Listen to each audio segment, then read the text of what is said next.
नमस्कार, वंदे मातरम। मैं हूं श्यामगिरी। आप देख रहे हैं हमारा चैनल मुद्दा भारत का। मुद्दा भारत का यानी मुद्दा आपका। मुद्दा बना हुआ इस समय महाराष्ट्र की राजनीति का। जी हाँ, 2019 चुनाव के बाद जिस तरह से महाराष्ट्र में रोज नए नए राजनीतिक मुद्दे आ रहे हैं, उसी में आज एक नया मुद्दा धमाका आ गया है, शरद पवार जी का इस्तीफा। जी हाँ, हम इसी चर्चा करेंगे कि क्या शरद पवार के बिना एनसीपी चल पाएगी या एनसीपी को शरद पवार के बगैर सत्ता में जो है, आखिर इसी पे कारण क्या है, क्यों उन्होंने अचानक इस्तीफा दिया। इसी पर चर्चा करेंगे। हमारे साथ में है नवभारत टाइम्स के वरिष्ठ पत्रकार अनिल शुक्ला जी, और इनसे जानेंगे कि शरद पवार जी का ये इस्तीफा किस तरह का राजनीतिक रूप ले रहा है। अनिल जी, स्वागत है आपका हमारे चैनल में। बताइए कि जो इस तरह का अचानक इस्तीफा आया है पवार साहब का, एक तरह से राजकीय भूकंप है महाराष्ट्र में, ऐसा माना जा रहा है। जबकि इसके पहले भी बाला साहब ठाकरे उन्होंने भी जो है इस्तीफा दिया था और उद्धव जी को कार्यकारी अध्यक्ष बनाया था। तो इस इस्तीफा के पीछे आप क्या देख रहे हैं? देखिए, वैसे तो सभी पार्टियों में एक दिन इस तरह का दिन आता है कि जो अध्यक्ष होता है उसको इस्तीफा देना पड़ता है और दूसरे को बागडोर सौंपनी पड़ती है। ये तो एक परंपरा है, क्योंकि एक ही व्यक्ति पूरे समय अध्यक्ष नहीं रह सकता है, उसकी भी एक लिमिट होती है और उसकी उम्र बढ़ती है, शारीरिक परेशानी होती है, तो ऐसे में कुछ निर्णय लेना पड़ता है। अब शरद पवार जैसे राज्य ही नहीं, देश की राजनीति में पूरे उथल पुथल करने के मामले में शरद पवार का कोई हाथ नहीं पकड़ सकता है। उनका दिमाग में कुछ चलता है, जबान पे कुछ रहती है और होता इशारा कुछ कहीं होता है और होता कुछ अलग ही है। तो उनको समझ लेना इतना आसान नहीं है शरद पवार को। पिछले कई दिनों से राज्य की राजनीति में इस तरह की बातें चल रही हैं, काफी खींचतान चल रहा है। शिंदे सरकार, फडणवीस सरकार का मामला सुप्रीम कोर्ट में है, तो उसको देखते हुए माहौल काफी 15-20 दिनों से तो एकदम गरमाया हुआ है कि अगर ऐसा होगा तो क्या होगा, अगर वैसा होगा तो क्या होगा। और इसमें बीजेपी एक जो सेंट्रल गवर्नमेंट में है, केंद्र सरकार में है, और उनके प्रधानमंत्री मोदी जी, अमित शाह जी, तो भाई उनका तो यही कहा जाता है कि उनके भले एक विधायक हो या पूरी बहुमत से आए, सरकार उनको बनाना है कैसे भी जोड़ तोड़ से, तो इसको भी देखा जा सकता है। आपने शरद पवार की बात कही, तो शरद पवार मतलब पिछले कुछ दिन पहले ही सुप्रिया सुले ने, उनकी बेटी जो है, उन्होंने कहा था कि राज्य की राजनीति में कुछ राजनीतिक बड़ा धमाका होने वाला है।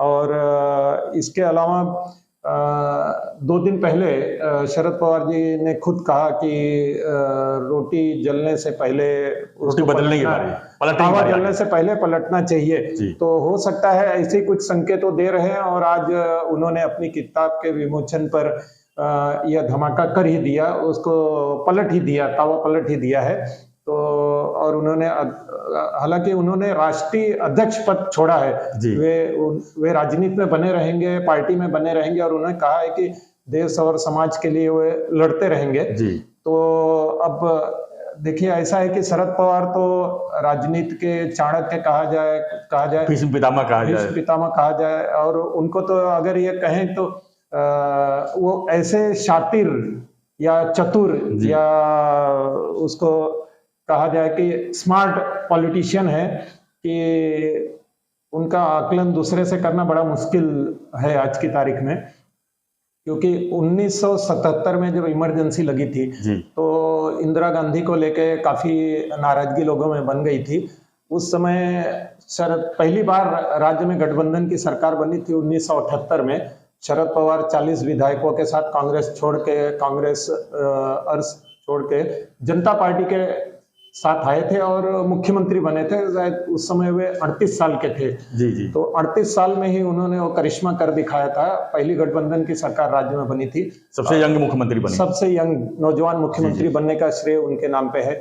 और जब पिछली बार 2019 का चुनाव हुआ, उस समय भी उन्होंने, जो भाजपा और शिवसेना के बीच खींचतान थी, उस बीच भी उन्होंने महाविकास आघाड़ी बनाई, अलग ही कर दिया, जो कोई सोचा नहीं था। महाविकास आघाड़ी बनाई और शिवसेना, कांग्रेस और एनसीपी मिलकर सरकार में आई। उसके बाद भाजपा उसको पचा नहीं पाई और धीरे धीरे करते हुए शिवसेना को आखिर तोड़ दी और राजनीति की एक नई राह दिखा दी लोगों जी को। जी जी। तो जहां तक शरद पवार का सवाल है, शरद पवार ने इस्तीफा दे दिया, उनके समर्थक काफी नाराज हैं, कार्यकर्ता कई जगह काफी पे दुखी हैं उपोषण कर रहे कार्यकर्ता। हैं, दुखी हैं, जी। दुखी हैं। और एक इमोशन भी होता है, इमोशनल ये होता है, तो वो काफी भावुक हो गए हैं, कई नेता भी भावुक हुए हैं। अब ऐसे में सवाल उठता है कि अब शरद पवार के बाद क्या? जी। शरद पवार ने जैसा कहा कि उन्होंने पार्टी नहीं छोड़ी है, अध्यक्ष पद का इस्तीफा दिया है, आगे अध्यक्ष कोई भी बनेगा, लेकिन कहने का मतलब यही है कि पार्टी पे उनकी पकड़ बनी रहेगी। अभी अध्यक्ष का आपने नाम लिया, तो क्या लगता है कि राष्ट्रवादी कांग्रेस पार्टी में कितने ऐसे चेहरे हैं जो अध्यक्ष के रेस में पहुंच सकते हैं आपके जानकारी में, क्योंकि आपको काफी अनुभव है महाराष्ट्र की राजनीति का, तो क्या लगता है कि इसमें कितने चेहरे सामने आ सकते हैं कि अध्यक्ष के लिए भी फाइट हो सकती है? देखिए, अध्यक्ष के लिए तो कुछ चेहरे हैं, लेकिन मैं एक बताना चाहता हूं कि वर्तमान राजनीतिक परिस्थिति जो है उसको देखते हुए शायद ऐसा लगता है कि शरद पवार ने यह निर्णय लिया, क्योंकि कुछ दिनों से चल रहा था कि अजित पवार भाजपा के साथ जा सकते हैं। उन्होंने अपनी किताब में अभी खुलासा किया कि पिछली बार जो फडणवीस के साथ सरकार बनी अजित पवार की, तो उसके लिए वो सहमत नहीं थे जी। उनकी सहमति नहीं थी, उन्होंने स्पष्ट कर दिया। तो इससे ऐसा लगता है कि अजित पवार की कुछ अलग खिचड़ी पक रही थी, और भाजपा खुद चाह रही है कि अगर सुप्रीम कोर्ट का निर्णय आता है और एकनाथ शिंदे मुख्यमंत्री और उनके साथ विधायक डिस्क्वालीफाई होते हैं, तो ऐसे में दूसरा प्लान बी तैयार रहे। तो प्लान बी के चलते अजित पवार की गणित चल रही थी, और अजित पवार की चर्चा थी कि 40 विधायक उनके साथ में है। हालांकि अजित पवार की गहरी पैठ है पार्टी में, तो उनके साथ जा सकते हैं। तो ऐसा लगता है कि शरद पवार ने एक पासा फेंक दिया, एक गेम पलट दिया उनका। मतलब इसमें भी कुछ राजनीतिक, इसमें भी राजनीति है, क्योंकि शरद पवार जो करते हैं वो राजनीति में एक भूचाल की तरह भी आता है, उसको अलग तरीके से उसके मायने काफी दिन बाद सामने आते हैं, काफी दिन रिजल्ट बाद में सामने आता है। और तो शरद पवार ने शायद ये सब जो चल रही थी अजित पवार के उठापटक, इसके लिए उन्होंने इस्तीफा दे दिया। और अजित पवार पे, इन पे भी, शरद पवार पे भी प्रेशर रहा होगा विधायकों का कि अजित पवार इस तरह का ये कर रहे हैं, तो अजित पवार के साथ जा सकते हैं। तो मतलब पार्टी को भी बचाना है और अपने लोग अपने साथ ही रहें, टूटे नहीं। तो ये शरद पवार का एक मास्टर स्ट्रोक साबित हो सकता है। तो क्या लगता है कि शरद पवार के इस इस्तीफे से महाविकास आघाड़ी पे कोई असर पड़ सकता है इसका? महाविकास आघाड़ी पे असर तो नहीं पड़ना चाहिए। आपने पूछा था कि इसमें अध्यक्ष पद की रेस में कौन हो सकते हैं, तो अध्यक्ष पद की रेस में तो शरद पवार के बाद अब अजित पवार का ही नाम आता है। उसके अलावा अजित पवार का नाम आता है, और जयंत पाटिल जी हैं, और इसके अलावा सुप्रिया सुले का भी नाम आता है, शरद पवार की बेटी। लेकिन जो राजनीतिक माहौल है उसको देखते हो सकता है कि उसमें अध्यक्ष न बना के कार्याध्यक्ष का पद का निर्माण किया जाए, जैसे बाला साहब ने किया था, जैसे बाला साहब ठाकरे ने किया, जैसे कांग्रेस में भी हुआ है। अध्यक्ष कोई भी हो, कमांड सोनिया गांधी के पास है, और यहाँ पे कार्याध्यक्ष उद्धव ठाकरे को बाला साहब ठाकरे ने बनाया था। मतलब पार्टी में अपनी पकड़ बनी रहे, तो इस तरह का कुछ आगे आ सकता है, और कहा जा रहा है कि 2-3 दिन में इस पे निर्णय हो सकता है। लेकिन जिस तरह से अजित पवार का रवैया रहा, अजित पवार को लेकर चर्चाएं चालू रही, तो हो सकता है कि आज का अजित पवार का जो बॉडी लैंग्वेज है उसको देखते हुए आप क्या मानते हैं? अजित पवार के ऊपर काफी जिम्मेदारी दी जा सकती है, लगता है? अजित पवार के जो बॉडी लैंग्वेज है, बाकी तो काफी भावुक लग रहे हैं। अजित पवार मीडिया के सामने आए और उन्होंने उसको क्लियर किया है, तो इससे लगता है कि अजित पवार पे जवाबदारी सौंपी जा सकती है, क्योंकि उनको कंट्रोल करना है मेन। अभी कुछ ही दिन पहले उन्होंने अनाउंस किया कि मैं मुख्यमंत्री के काबिल हो गया। हाँ, उन्होंने स्वाभाविक है कि सभी की इच्छा होती है कि मुख्यमंत्री बने, और उनके पोस्टर बैनर भी काफी लग गए थे। उनके जो शुभचिंतक, उनको चाहने वाले हैं, वो चाह रहे थे कि मुख्यमंत्री बने। तो इच्छा तो बलवान होती है, और इच्छा सभी को रखनी चाहिए। तो उसको कंट्रोल करने के लिए उनको अध्यक्ष बनाया जा सकता है, जिससे वो पार्टी नहीं टूटे। तो एक इसमें सवाल ये उठता है, क्या इसमें आगे चलकर गुटबाजी भी दिख सकती है? क्योंकि पवार साहब को अगर एनसीपी से अगर बगैर पवार साहब के बगैर देखा जाए, तो काफी गुट उसमें भरी हुई है, जो कि आगे दिख सकते हैं। ऐसा लगता है आपको? देखिए, पवार साहब की तो सक्रिय राजनीति, विभिन्न पदों पे वो करीब 56 साल से हैं जी और करीब 3 से 4 बार मुख्यमंत्री बन चुके हैं और राष्ट्रीय राजनीति में उनका बहुत बड़ा कदम है। लेकिन अभी जो पवार साहब के रहते इस तरह की गुटबाजी खुलकर होगी या तो अभी इस समय कहना मुश्किल ही है, क्योंकि जिस तरह वो पार्टी पे अपनी पकड़ बनाए हुए हैं, पहले भी जो हुई थी टूट हुई थी थोड़ा बहुत, लेकिन उनके चलते सब कुछ ठीक हुआ। जी भले ही वो शपथ ग्रहण हुआ, सब कुछ हुआ, लेकिन कुछ घंटे बाद ही उलटफेर हो गया था। तो हालांकि अंदर अंदर तो गुटबाजी लगती ही है। सुप्रिया सुले का अलग गुट, अजित पवार का अलग गुट है, जयंत पाटिल भी हैं, कई लोग हैं, छगन भुजबल है। छगन भुजबल जी हैं, जितेंद्र आव्हाड भी हैं, वो तो कट्टर समर्थक हैं, तो वो भी शरद पवार को ही चाहते हैं। तो गुटबाजी तो खैर सभी पार्टियों में रहती है, लेकिन मुझे ऐसा नहीं लगता है कि खुलकर गुटबाजी सामने आएगी जब तक जी। शरद पवार हैं, सक्रिय हैं, और वो सक्रिय ही रहेंगे। कुछ समय के लिए अंकुश लगाने के लिए वो लोगों के तो राष्ट्रीय अध्यक्ष पद छोड़ चुके हैं। तो मिला जुला के ऐसा लगता है कि पार्टी टूटेगी नहीं और अध्यक्ष पद पे अजित पवार को बिठा देंगे तो सब कुछ कार्यकारी हो जाएगा, कार्यकारी अध्यक्ष पद पे। शुक्ला जी, एक आखिरी सवाल पूछना चाहूंगा कि अभी 2024 का लोकसभा चुनाव है, उसके बाद विधानसभा भी है, हो सकता है साथ में भी हो, उसके पहले महाराष्ट्र में ये स्थानीय लेवल के चुनाव है, तो उसको देखते हुए क्या लगता है बीजेपी इसको किस नजर से देख रही है, जो आज का जो राजनीतिक धमाका हुआ है? देखिए, अभी बीजेपी तो इन कैन प्रणय कैसी भी उनकी यही कोशिश रहती है कि सत्ता उनके पास बनी रहे, महाविकास को कमजोर किया जाए, महाविकास को किस तरह कमजोर किया जाए। और उन्होंने तो शरद पवार ने अपनी पुस्तक में इसको भी क्लियर किया है कि बीजेपी की ही साजिश थी कि शिवसेना को तोड़ा जाए, शिवसेना को कमजोर किया जाए।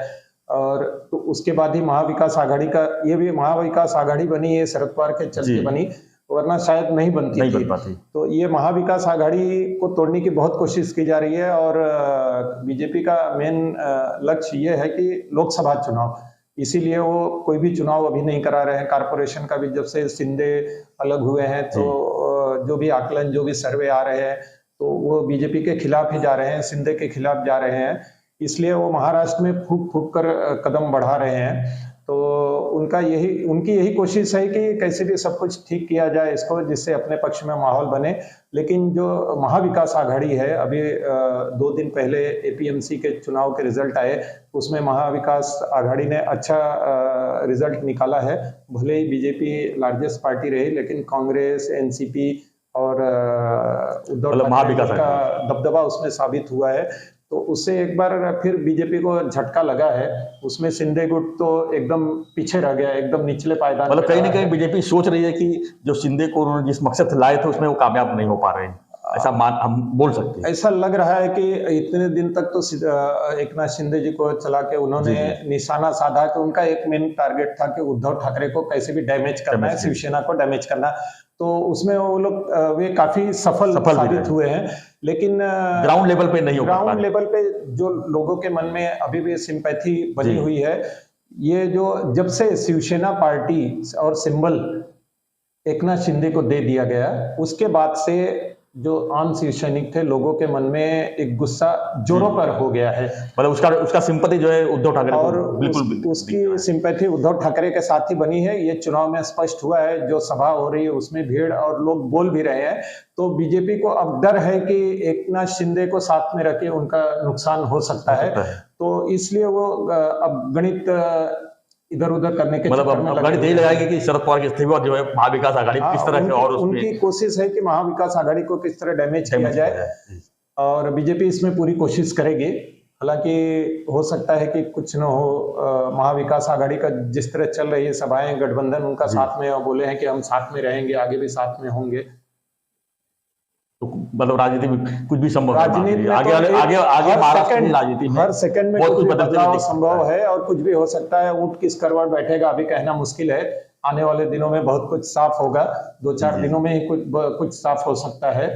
तो ये तो देखा जाए तो महाराष्ट्र की राजनीति में 2019 के बाद बहुत कुछ देखने को मिली, बहुत कुछ समझने को मिली है, सोचा नहीं था, और आगे भी किस तरह चलेगी उसका भी काफी बदलाव हो सकता है और आगे वाले समय में मालूम पड़ेगा। फिलहाल तो अभी पवार साहब के बारे में यही कहा जाता है कि उन्होंने 3 दिन का जो है समय लिया है इसके बारे में सोचने का। मुझे नहीं लगता कि 3 दिन के बाद कुछ इसके विरुद्ध जो है फैसला वो ले सकते हैं, क्योंकि उनका फैसला एक बार आ जाता है तो होता है जो फैसला अमल होता है। हो सकता है कार्यकर्ताओं को सांत्वना देने के लिए उन्होंने 3 दिन का समय मांगा होगा, लेकिन जो भी है महाराष्ट्र की राजनीति में एक भूचाल से जरूर आ गया है। अब इस भूचाल को भाजपा कैसे अपने उसको भुनाती है इस पे सबकी नजर है। और महाराष्ट्र राजनीति में रोज जो है नए नए जो उठापटक जो दिख रहा है वो सबके सामने है, और हम हर मुद्दाओं को जो है हर उठापटक को राजनीतिक आपके सामने लाते रहेंगे। आप बने रहिए हमारे साथ में। धन्यवाद। शुक्ला जी, अनिल शुक्ला जी थे नवभारत टाइम्स के वरिष्ठ पत्रकार, जो अपने अनुभव के हिसाब से जो है जानकारी दे रहे थे कि महाराष्ट्र की राजनीति किस तरह चल रही है और किस तरह आगे चल रही है। तो आपको हमारा ये मुद्दा कैसा लगा, हमारा राजनीतिक चर्चा कैसा लगा, हमें जरूर कमेंट बॉक्स में लिखिए। और वीडियो आपने अगर सब्सक्राइब नहीं किया है तो सब्सक्राइब कीजिए, लाइक कीजिए, शेयर कीजिए। बने रहिए हमारे साथ। धन्यवाद। जय हिंद।